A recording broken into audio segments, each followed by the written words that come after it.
ಮೊದಲ ಟೆಸ್ಟ್ ಪಂದ್ಯವನ್ನು ಹೀನಾಯವಾಗಿ ಸೋತ ನಂತರ ಕೋಪಗೊಂಡ ರೋಹಿತ್ ಶರ್ಮಾ ಅವರು ಎರಡನೇ ಟೆಸ್ಟ್ ಪಂದ್ಯಕ್ಕಾಗಿ ಬದಲಾಯಿಸಿದರು ಇಡೀ ಭಾರತ ತಂಡವನ್ನು. ಹೌದು ಸ್ನೇಹಿತರೆ, ನಾಯಕ ರೋಹಿತ್ ಶರ್ಮಾ ಎರಡನೇ ಟೆಸ್ಟ್ ಪಂದ್ಯದಿಂದ ಶುಭ್ಮನ್ ಗಿಲ್, ರವಿಚಂದ್ರನ್ ಅಶ್ವಿನ್ ಹಾಗೂ ಪ್ರಸಿದ್ಧ ಕೃಷ್ಣನಂತಹ ಅನೇಕ ಆಟಗಾರರನ್ನು ತಂಡದಿಂದ ಹೊರಗಾಕಿ ಅವರ ಸ್ಥಾನದಲ್ಲಿ ಈ ಅಪಾಯಕಾರಿಯಾದ ಆಟಗಾರರಿಗೆ ಸೇರಿಸಿಕೊಂಡು ಘೋಷಿಸಿದ್ದಾರೆ ಅದ್ಭುತವಾದ ಹಾಗೂ ಬಲಿಷ್ಠವಾದ ಪ್ಲೇಯಿಂಗ್ 11.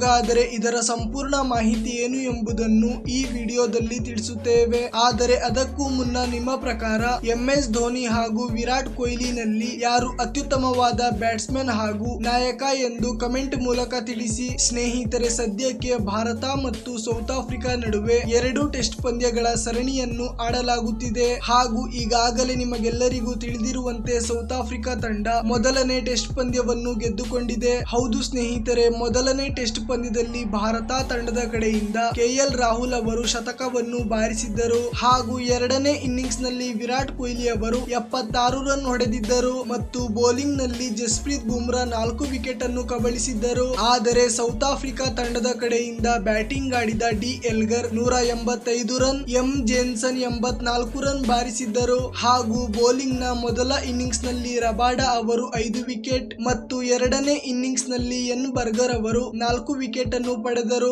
ಇದರೊಂದಿಗೆ ಸೌತ್ ಆಫ್ರಿಕಾ ತಂಡ ತನ್ನ ಅದ್ಭುತವಾದ ಪ್ರದರ್ಶನದೊಂದಿಗೆ ಮೊದಲ ಟೆಸ್ಟ್ ಪಂದ್ಯವನ್ನು ಭಾರತ ತಂಡದ ವಿರುದ್ಧ 32 ರನ್ಗಳಿಂದ ಗೆದ್ದುಕೊಂಡಿತು. ಆದರೆ ಈಗ ಭಾರತ ತಂಡ ತನ್ನ ಎರಡನೇ ಟೆಸ್ಟ್ ಪಂದ್ಯವನ್ನು ಜನವರಿ 3 ರಿಂದ ಜನವರಿ 7 ರವರೆಗೆ ಕೇಪ್ಟೌನ್ ನ ಮೈದಾನದಲ್ಲಿ ಆಡಲಿದೆ ಮತ್ತು ಈ ಪಂದ್ಯವನ್ನಾದರೂ ಗೆಲ್ಲಬೇಕೆಂದು ಪಣ ತೊಟ್ಟಿರುವ ರೋಹಿತ್ ಶರ್ಮಾ ಅವರು ಭಾರತದ ಅಪಾಯಕಾರಿಯಾದ ಪ್ಲೇಯಿಂಗ್ 11 ಘೋಷಿಸಿದ್ದಾರೆ. ಹೌದು ಸ್ನೇಹಿತರೆ, ಈ ಪ್ಲೇಯಿಂಗ್ 11 ನಲ್ಲಿ ರೋಹಿತ್ ಶರ್ಮಾ ಹಾಗೂ ಯಶಸ್ವಿ ಜೈಸ್ವಾಲ್ ಅವರು ಓಪನಿಂಗ್ ಮಾಡಲಿದ್ದು, 3ನೇ ಸ್ಥಾನದಲ್ಲಿ ದೊಡ್ಡ ಬದಲಾವಣೆಯಾಗಿದ್ದು ಗಿಲ್ ಅವರ ಬದಲಿಗೆ ಎರಡನೇ ಟೆಸ್ಟ್ ಪಂದ್ಯದಲ್ಲಿ ಅಭಿಮನ್ಯು ಈಶ್ವರನ್ ಅವರು ಆಡುತ್ತಾ ಕಾಣಿಸಿಕೊಳ್ಳಲಿದ್ದಾರೆ. ಇದರ ಹೊರತಾಗಿ ಭಾರತ ತಂಡದ ಪ್ಲೇಯಿಂಗ್ 11 ನಲ್ಲಿ run machine Virat Kohli, Shreyas Iyer, KL Rahul ಹಾಗೂ ಅಶ್ವಿನ್ ಅವರ ಬದಲಿಗೆ ರವೀಂದ್ರ ಜಡೇಜಾ ಮತ್ತು ಶಾರ್ದೂಲ್ ಠಾಕೂರ್, ಜಸ್ಪ್ರೀತ್ ಬುಮ್ರಾ ಹಾಗೂ ಪ್ರಸಿದ್ಧ ಕೃಷ್ಣ ಅವರ ಬದಲಿಗೆ ಮುಕೇಶ್ ಕುಮಾರ್ ಮತ್ತು ಮೊಹಮ್ಮದ್ ಸಿರಾಜ್ ಅವರು